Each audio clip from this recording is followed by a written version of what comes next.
ګرانو هېوادوالو، تاسو به د نازو انا نوم ډېر اورېدلی. نازو انا څوک وه؟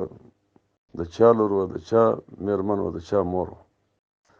نازو انا د زابل ولایت اوسېدونکې وه.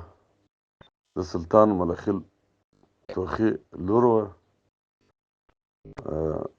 سلطان ملخی د غلجیو د قوم یو مخور مشر و، په کم توخي و.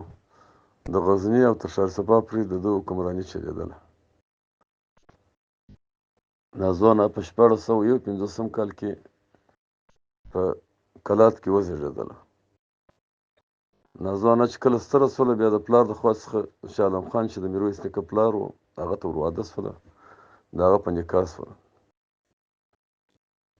نازو انا د کوچنیوالي په وخت کې په کوڅو کې لوبې کولې د نورو نجونو سره. چې یو ملنګ رالی، بیا د نجونو ته وویل چې په تاسو کې به کومه یوه ورځ چې ماته یو مچکه راکړي، زه به هغې ته دعا وکړم.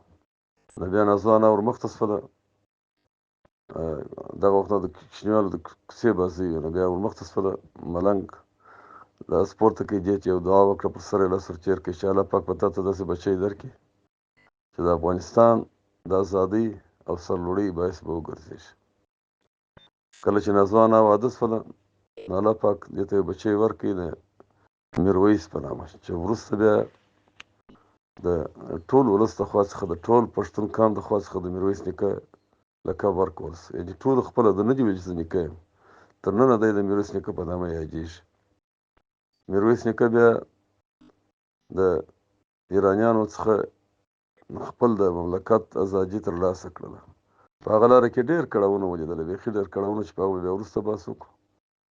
خو دوی په ډېر مهارت دغه د څه کم 200 کالو اشغال چې ایرانیانو صفویانو افغانستان اشغال کړی و، او دلته یو ظالم پاچا کښېنولی و د ګرګین په نامه، هغه وواژه. سره د 300 سپاه بیا د ازادۍ اعلان وکړ.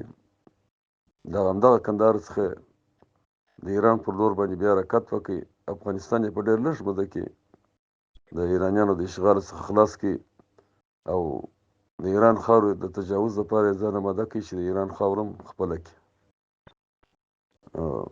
په دغه لاره کې میرویس نیکه ډېر زحمتونه ګاللي وه. په لږ وخت کې د ایران ځینې برخې مو ونیولې. بیا تر هغه د میرویس نیکه تر مرګ وروسته بیا د هغه زوی شاه محمود په ډېره مېړانه د ایران پر خاوره پر هغو یرغلګرو چې 200 کاله پر افغانستان حکومت کړی و، پر هغو باندې تړاکونه ووهل. هغه یې عین تر اصفهانه پورې ولاړی. اصفهان هغه وخت د اوسني ایران مرکز. کله چې اصفهان ته ورسېدی، شاه حسین صفوي هلته محاصره کړي. شاه حسین صفوي محاصره و.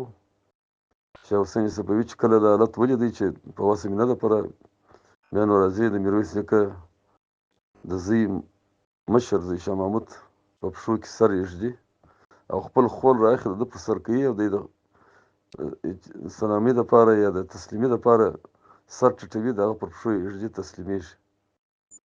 شاه محمود هم دی وژني نه، د مرګ څخه خلاصوي. په اصفهان په هغه وخت کې د افغانستان پایتخت اعلانوي. په دغه وخت کې اصفهان د افغانستان پایتخت اعلان شو. نو میرویس نیکه هغه ستر انسان و چې دی د 200 کالو اشغال مات، بیا ځه اولادونه یې تر اصفهانه پورې رسېږي. دغه نازو انا چې د میرویس نیکه مور وه، لیکواله، شاعره، ادیبه، ډېره مېړنۍ ښځه وه. دا ټول د همدغې ښځې برکت و چې خپل زوی یې په دغسې جذبه وروزئ چې هغه ته یې د وطن جذبه، د مینې جذبه، د ازادۍ جذبه ور وښودله. د همدې مېړنۍ مور په هدایت، د هغې په مشوره د ټول ایران ونیوی او پر هغه باندې حکومت وکړي، اولادو یې.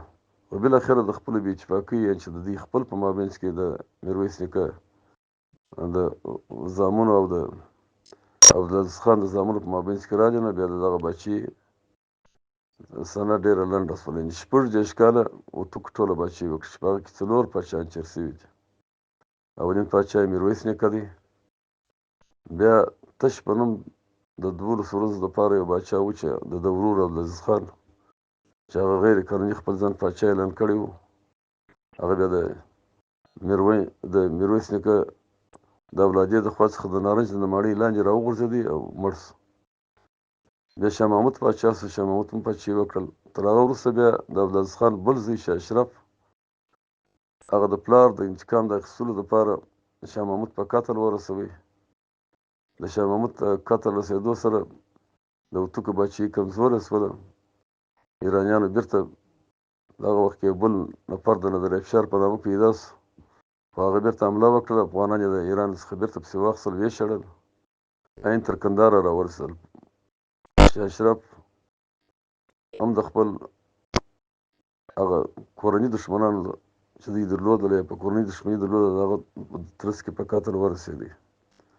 شاه حسین په کندهار کې د هوتکو باچا و چې عین تر هغه وخته چې ایرانیان بیا راغله، افغانستان یې د دویم ځل لپاره اشغال کوي. محاصره و، ډېر وخته پورې، یو کال پورې محاصره. بیا د کندهار ښار په جنوب کې د شیر سرخ په حصه کې یو کلا د نادر افشار په نامه جوړه شول چې نادر آباد یې بلي. بالاخره یې د کندهار د زاړه ښار د نارنج د ماڼۍ څخه شاه حسین ویستي، د هغه سره یې قرآن قسم وکړي چې موږ په تایید سره کوو، ته به دلته آباد سې. که نه په جنګ یې نه سوای نیولی. یو کال جنګ پر ده وسو، یو کال محاصره و. د کندهار زوړ ښار خو دوی ونه توانېدل چې ښار ونیسي. بالاخره یې په چل و فریب په قسمه دوی راویستي. کله چې هغه دلته انتقال شو، نو بیا په هغه کلا کې شاه حسین هم په شهادت ورسوي. او د کندهار زوړ ښار چې هغه وخت د افغانستان د ښکلو ښارونو څخه و، د نارنج ماڼۍ چې ډېره ښکلې ماڼۍ وه په د اسیا په سطح، هغه یې بیا هغه وخت لوټ کړه، ویې نړول. تر نن هغه خرابه پر هغه حال باندې پاته ده. دا یو لنډ معلومات د نازو انا او د نازو انا د مشر زوی میرویس نیکه په اړه.